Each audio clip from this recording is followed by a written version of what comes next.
अब उत्तराखंड में 108 एम्बुलेंस सेवा की तर्ज पर एम्स ऋषिकेश हेली एम्बुलेंस की सुविधा भी देगा। मंगलवार को पीएम मोदी ने ऋषिकेश एम्स में देश की पहली हेली एम्बुलेंस सेवा का वर्चुअली शुभारंभ किया है। इस मौके पर ऋषिकेश एम्स के ऑडिटोरियम में आयोजित कार्यक्रम में सीएम पुष्कर सिंह धामी, केंद्रीय मंत्री राम मोहन नायडू, पूर्व सीएम त्रिवेंद्र सिंह रावत, स्वास्थ्य मंत्री धन सिंह रावत, कैबिनेट मंत्री प्रेमचंद अग्रवाल भी मौजूद रहे। बता दें कि हेली एम्बुलेंस सेवा से जहां मरीजों को तत्काल मेडिकल उपचार की सुविधा मिल सकेगी, वहीं हेली एम्बुलेंस सेवा मरीजों की सहायता में अहम भूमिका भी निभाएगी। काल में 70 वर्ष से ऊपर के सभी बुजुर्गों को आयुष्मान योजना के दायरे में लाया जाएगा। आज धन्वंतरी जयंती पर ये गारंटी पूरी हो रही है। अब 70 वर्ष से अधिक उम्र के देश के हर बुजुर्ग को अस्पताल में मुफ्त इलाज मिलेगा। ऐसे बुजुर्गों को आयुष्मान वय वंदना कार्ड दिया जाएगा। सरकार का प्रयास है कि देश के हर बुजुर्ग जिनकी आयु 70 वर्ष के ऊपर है, उनको जल्द से जल्द आयुष्मान वय वंदना कार्ड मिले। और ये ऐसी योजना है जिसमें आय की कोई पाबंदी नहीं। गरीब हो, मध्यम वर्ग का परिवार हो, उच्च वर्ग का परिवार हो, हर कोई इसका लाभार्थी बन सकता है।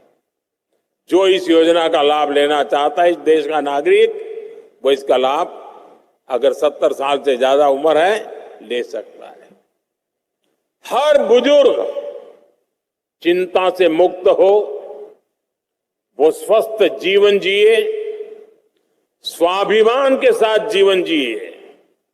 ये योजना इसके लिए मील का पत्थर साबित होगी। घर के बुजुर्ग के पास आयुष्मान वय वंदना कार्ड होगा तो परिवार के खर्चे भी कम होंगे, उनकी चिंता भी कम होगी।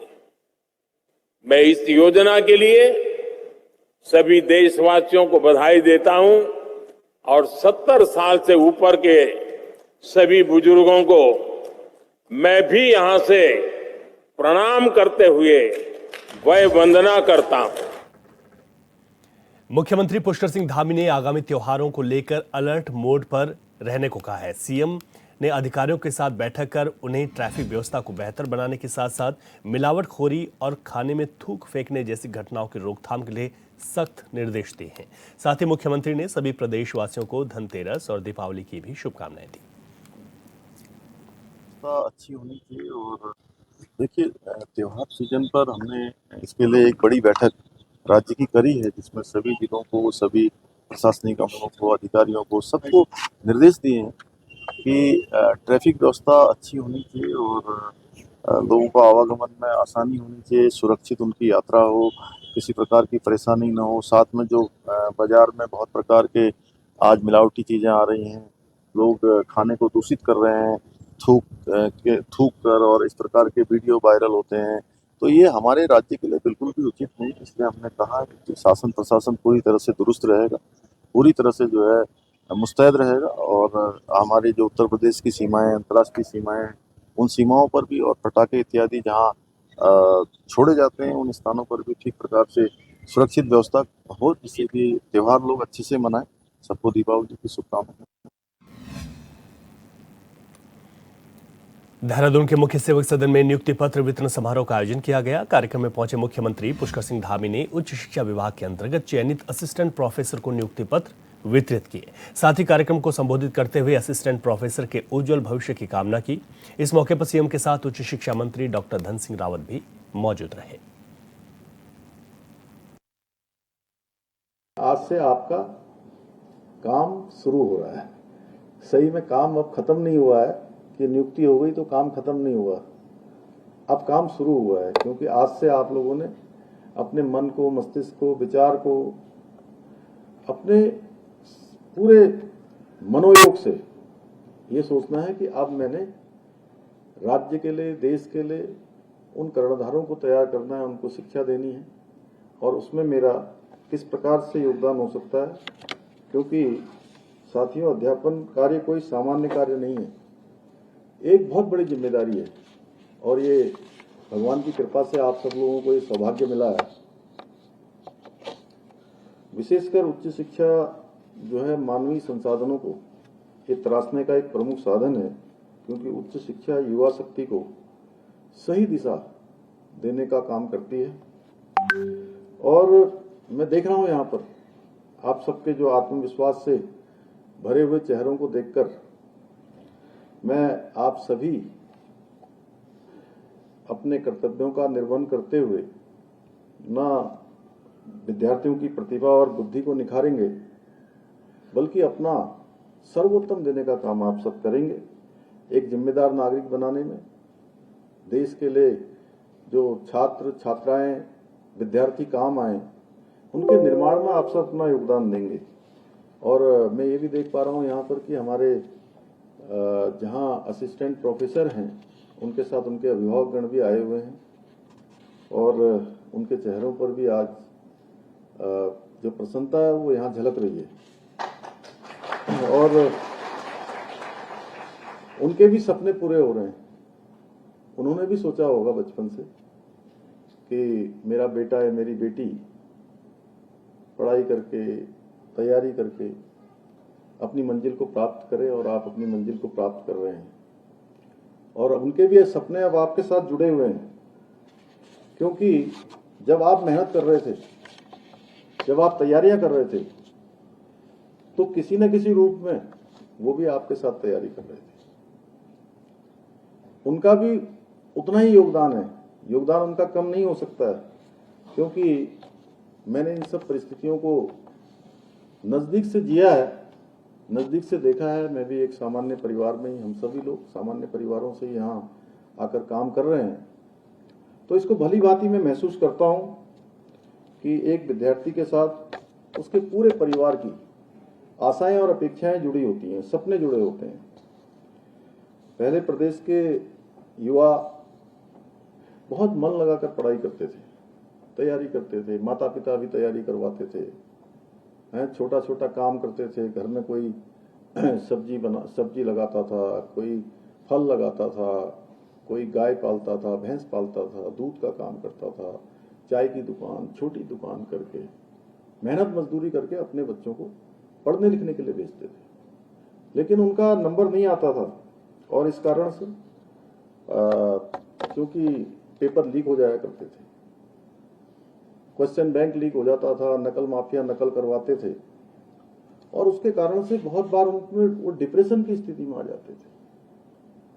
गरीब माता पिता के बेटे बेटियों का जो हक था वो मारा जाता था, उनके साथ खिलवाड़ होता था, उनके भविष्य के साथ। भाइयों बहनों, हम लोगों ने इस समस्या को जड़ से समाप्त करने का संकल्प लिया और 100 से अधिक नकल माफियाओं को जेल की सलाखों के पीछे भेजा और हम नकल का सख्त कानून लेकर आए। उसी का परिणाम है कि आप देख रहे होंगे, अंतर भी साफ दिख रहा है कि लगातार परीक्षाएं हो रही हैं, उसके परिणाम निकल रहे हैं। अब कोई पेपर लीक की बात नहीं आ रही है और चयन उनका ही हो रहा है जिनका चयन होना चाहिए। पहले चयन उनका नहीं होता था जिनका चयन होना चाहिए था। और अभी धन सिंह जी ने ऐसा बताया कि 18,000 साढ़े 18,000 हो जाएंगे, अभी 18,300 से ज्यादा अभी तक नियुक्तियां हो चुकी हैं और हम लोगों का संकल्प है कि हम आने वाले साल के अंदर 10,000 से अधिक नियुक्तियां और करेंगे और जितने भी पद रिक्त हैं एक अभियान चलाकर इस काम को पूरा करेंगे। मुझे खुशी हो रही है कि जहां मैं इतने सारे असिस्टेंट प्रोफेसरों को देख रहा हूं, वहीं मैं उत्तराखंड के पीसीएस परीक्षा का परिणाम आने के बाद पूरे उत्तराखंड के अंदर मैं अनेक जनपदों में गया हूं। कोई जनपद ऐसा नहीं है जिस जनपद से 10 से कम लोग पीसीएस की परीक्षा में जिनका चयन न हुआ। और अच्छा लगता है कि जब जो अभ्यर्थी हैं, सफल अभ्यर्थी तो मिलते ही हैं कि मेरा एक में भी हो गया चयन, दूसरे में भी हो गया, तीसरे में भी हो गया, कुछ मिलते हैं 4 में भी हो गया, और कुछ एक ऐसे भी मिलते हैं 5-5 परीक्षाओं में चयन हो गया। और उससे बड़ी बात क्या है कि मैं अभी एक दिन खटीमा गया था, तो वहां एक सर्वेश पाठक नाम के हमारे पॉलीप्लेक्स फैक्ट्री है, उस फैक्ट्री एम्प्लॉय यूनियन के अध्यक्ष थे। वो बहुत सालों से अध्यक्ष थे। मैं जब 10th में पढ़ता था तब मैं देखता था उनको कि वो उस समय मोपेड गाड़ी आती थी, मोपेड गाड़ी से जाते थे, तो उसमें साइकिलों पर ही ज़्यादातर लोग चलते थे, और मोपेड पर मोटरसाइकिल चलने वाले को तो मतलब बहुत, क्योंकि मैं भी साइकिल में चलता था, तो बहुत बड़ा आदमी होता था वो। आज देश भर में लौह पुरुष सरदार वल्लभ भाई पटेल की जयंती रन फॉर यूनिटी दौड़ के माध्यम से बनाई गई। राष्ट्रीय एकता के संदेश को जन जन तक पहुंचाने के लिए जिला मुख्यालय पर डीएम ने अधिकारियों और कर्मचारियों को राष्ट्रीय दिवस की शपथ दिलाई, जबकि जिला मुख्यालय के अन्य कार्यालयों, तहसीलों और विकासखंड स्तरीय कार्यालयों से संबंधित कार्यालय अध्यक्षों ने भी अधीनस्थ कार्मिकों को राष्ट्रीय एकता की शपथ दिलाई है। इस दौरान जिला मुख्यालय से run for unity, run against drugs और रन फॉर आयुर्वेदा दौड़ का आयोजन किया गया।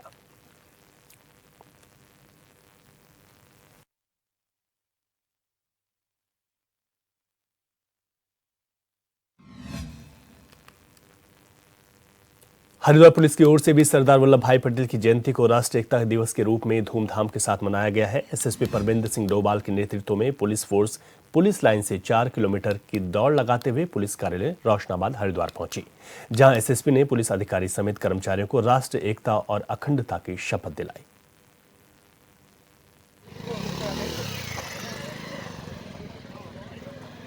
समस्त पुलिसकर्मियों द्वारा पुलिस लाइन में एकत्रित होकर एक पुलिस लाइन से लेकर करीब 1 किलोमीटर का हम लोगों ने रन किया। उसके बाद हमारी राष्ट्रीय एकता की शपथ हमारे द्वारा ली गई थी।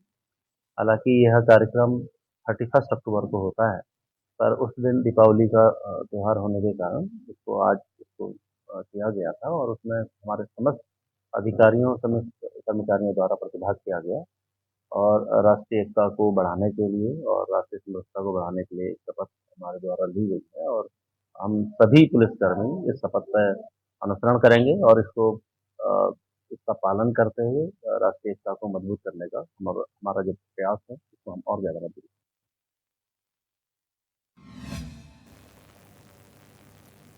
केदारनाथ में उपचुनाव को लेकर बीजेपी और कांग्रेस में आरोप प्रत्यारोपों का दौर शुरू हो गया है। कांग्रेस कार्यकर्ताओं का कहना है कि केदारनाथ के प्रतिरूप को दिल्ली स्थापित करके बीजेपी ने केदारनाथ के अस्तित्व को ठेस पहुंचाई।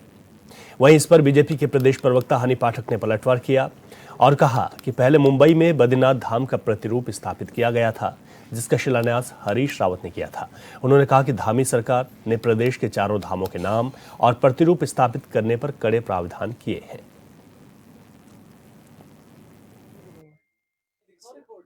चुप रहो। लेकिन हमारे यशस्वी मुख्यमंत्री श्री पुष्कर सिंह धामी जी ने ऐसा कड़ा कानून लेकर आया, कड़ा फैसला लेकर आया कि उत्तराखंड की तर्ज पर जो हमारे उत्तराखंड को देवभूमि कहा जाता है, चारों धाम यहाँ पर रहते हैं, तो इन चीजों को लेकर कहीं और भी इसका धाम की प्रतीकात्मक मूर्ति, प्रतीकात्मक मंदिर न बने, इसको लेकर उन्होंने कड़ा फैसला लिया हुआ है। और कोई भी ऐसा एकदम सेम टू सेम पैटर्न का मंदिर या कहीं पर भी नहीं बना है, किसी भी आस्था से खिलवाड़ नहीं किया गया। ये कार्य जो उन्होंने किया है, अपने भूतकाल को देखें तब प्रेजेंट की बात करें तो शोभा देगा। ब्रेक के बाद आपका स्वागत है। राजधानी देहरादून में लगने वाले सरस मेला से महिला समूह को खासा फायदा पहुंचा। इसी को लेकर देहरादून के मुख्य विकास अधिकारी अभिनव शाह ने बताया कि इस तरह के आयोजनों को आने वाले समय में सरकार और व्यापक स्तर पर बढ़ाने का काम करेगी। इस बार के सरस मेले में 4.5 करोड़ से ज्यादा का रेवेन्यू आया है, जो कि बहुत ही अच्छा है। उन्होंने बताया कि ऐसे कार्यक्रमों से ग्रामीण क्षेत्रों की महिला समूह को खास फायदा हुआ है। उनके उत्पादों को लोगों ने काफी पसंद किया और आने वाले साल में सरस मेले को और बढ़ाया जाएगा।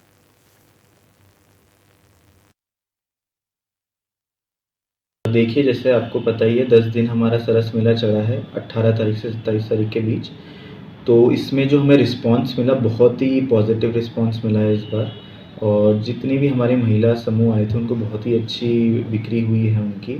और ओवरऑल रेवेन्यू की बात करें तो हम मोर देन 4.5 करोड़ का हमारा रेवेन्यू हुआ है, विच इज़ मतलब सबसे ज़्यादा ही होगा अभी तक किसी ज़िले में अगर हुआ होगा तो, किसी भी सरस मेले में हमारे उत्तराखंड में।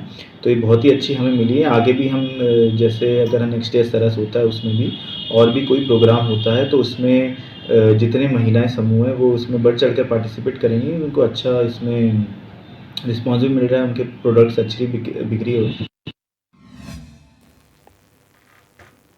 हल्द्वानी में छात्र संघ चुनाव रद्द होने के बाद से महाविद्यालय में आंदोलन जारी है। वहीं कुमाऊं के सबसे बड़े महाविद्यालय में छात्र संघ चुनाव की मांग को लेकर छात्र नेताओं ने प्रदर्शन किया और उच्च शिक्षा मंत्री धन सिंह रावत का पुतला दहन किया। वहीं छात्र नेताओं ने चेतावनी देते हुए कहा है कि अगर राज्य सरकार ने छात्र संघ चुनाव नहीं करवाया तो वो आत्मदाह करने पर मजबूर होंगे, जिसकी जिम्मेदारी उच्च शिक्षा मंत्री धन सिंह रावत की होगी।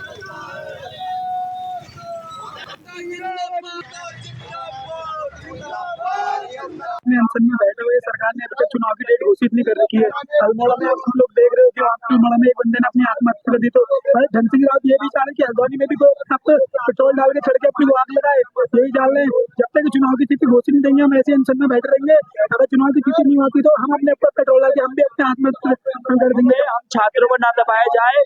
हमने दिन हो या रात हो, धूप हो या छांव, हमेशा छात्रों के लिए काम किए और हमने आज हमें 5 दिन हो चुके हैं अनशन में बैठे हुए और हमारी पुलिस प्रशासन द्वारा हमें काफी दबाया जा रहा है और कॉलेज प्रशासन द्वारा हमें कभी कुछ न कुछ लेटर दिए जा रहे हैं कि हमारा ऐसे अनशन में ना बैठिए। ऐसे हमें कहीं ना कहीं दबाव डाला जा रहा है। हमें धन सिंह रावत जी से और सभी से यही अनुरोध है कि चुनाव की तिथि जल्द से जल्द। आज हमारा 5वां दिन है अनशन का और ये क्या कहते हैं जो सरकार द्वारा है, राज्य सरकार द्वारा अभी पहले इन्होंने हाई कोर्ट में फैसला डाला।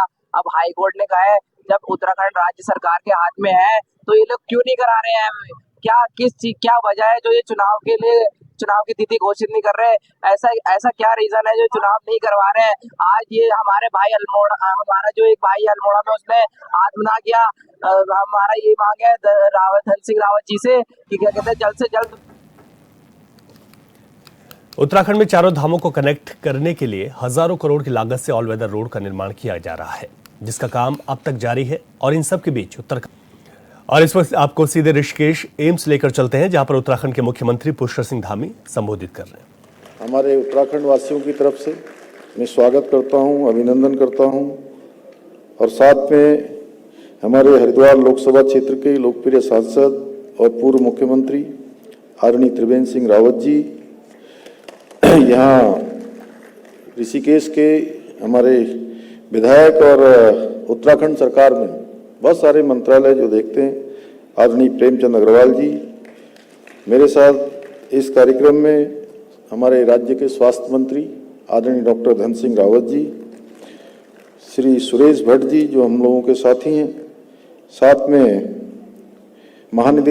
निदेशक एम्स प्रोफेसर मीनू सिंह जी एवं यहाँ पर उपस्थित हमारे सभी